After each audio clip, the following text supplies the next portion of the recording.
இப்போது நம்மோடு இருக்கிற சாதனையாளர் மாணவர் ஜீவித் குமார்.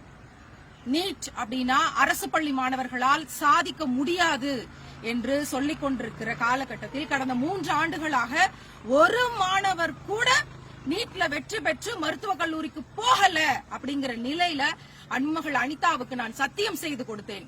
கட்டாயம் இந்த இடத்தில் ஒரு அரசு பள்ளி பிள்ளையை, கிராமத்து பிள்ளையை நான் படிக்க வைப்பேன் என்று சத்தியம் செய்து கொடுத்துவிட்டு தான் என்னுடைய அரசு ஆசிரியர் பணியை ராஜினாமா செய்துவிட்டு 3 ஆண்டுகளாக களத்தில் நிற்கிற சமூக ஆசிரியராக கடந்த ஆண்டு இதே பள்ளியில், இதே நுழைவாயிலில், இதே இடத்தில் மாணவர் ஜீவித் குமாரிடம் கேட்டேன், ஓராண்டு உன்னை படிக்க வைக்க நான் தயார், நீ எனக்கு என்ன வாக்குறுதி கொடுப்பாய் நான் கேட்டேன். 650க்கு மேல மார்க் எடுப்பேன் அப்படின்னு வாக்குறுதி கொடுத்த இடம் இதே இடம். அந்த பதிவை கொஞ்ச நேரத்துக்கு முன்னாடி நீங்க பாத்திருப்பீங்க. இந்த ஆண்டு ஓராண்டு கோச்சிங் சென்டர்ல சேர்த்து படிக்க வச்சோம். நாமக்கல்ல SRV அப்படிங்கிற தனியார் நிறுவனத்துல பயிற்சி மையத்துல சேர்த்து படிக்க வச்சோம். அவங்களும் நமக்கு நிறைய சலுகைகள் கொடுத்தாங்க.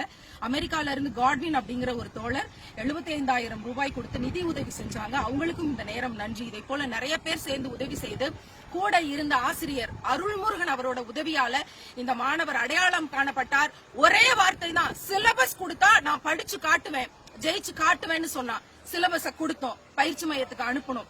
இன்றைக்கு அவன் சாதித்திருக்கிற சாதனை 664 மதிப்பெண்கள் பெற்று இந்திய அளவிலான அரசு பள்ளி வகையில் சாதனை செய்திருக்கிறான்.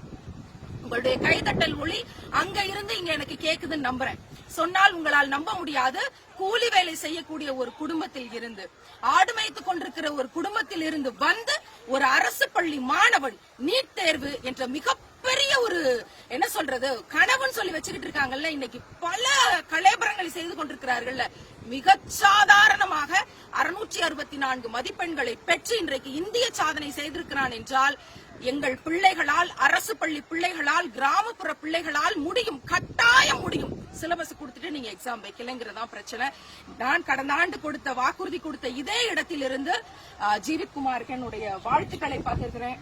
அரசு பள்ளி பிள்ளைகளுக்கான மிகப்பெரிய நம்பிக்கையாக வந்திருக்கிற அனிதாவுக்கு செய்து கொடுத்த சத்தியத்தை காப்பாத்தி இருக்கிற ஒரு ஆண் அனிதாவாக, வெற்றி பெற்ற பிள்ளையாக உன்னை நான் பார்க்கிறேன். 18 பிள்ளைகள் செத்து போயிருக்காங்க நம்பிக்கை இல்லாம. ஆனால் ஜீவித் குமாரை உலகத்திற்கு அறிமுகம் செய்கிறேன். இனி ஒரு பிள்ளை நீட்டுங்கிற பேர்ல சாக கூடாது. உங்களை போல ஒரு பிள்ளை ஜெயிச்சு காட்டியிருக்காண்டா, உங்களை போல ஒரு பிள்ளை சாதிச்சு காட்டியிருக்கான்.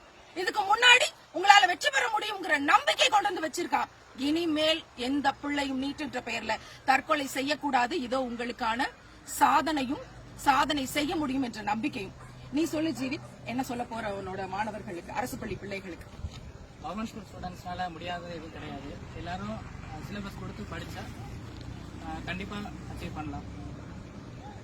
இதுதான், சிலபஸ கொடுத்தா கட்டாயம் அச்சீவ் பண்ணலாம் அப்படிங்கறதுதான் அரசுக்கு. அதை தான் பரிந்துரை செய்யறோம். இதை குறித்த பரிந்துரைகள் முழுவதையும் அரசின் கவனத்துக்கு கொண்டு வர போறோம். என்ன மாற்றங்களை செய்தால் எங்கள் பிள்ளைகள் எதிலும் வெற்றி பெற முடியும் அப்படிங்கறத நிச்சயமாக அனிதாவுக்கு செய்து கொடுத்த சத்தியத்தை இந்த 3 ஆண்டு கால போராட்டத்தில் சமூக ஆசிரியர் சபரிமாலா நிறைவேற்றிருக்கிறேன். என் அன்பு பிள்ளை ஜீவித் குமார் அதை செய்து தந்திருக்கிறான். இதற்காக துணை நின்ற அவருடைய ஆசிரியர் அருள்முருகன் அவருக்கும், தலைமை ஆசிரியர் திரு மோகன் அவர்களுக்கும், உதவி செய்த நண்பர்கள் அனைவருக்கும், ஊடகத்தை சார்ந்த அனைவருக்கும் மிக்க மிக்க நன்றிகளை தெரிவித்துக் கொள்கிறோம். நிச்சயம் எங்கள் பிள்ளைகள் வெல்வார்கள்.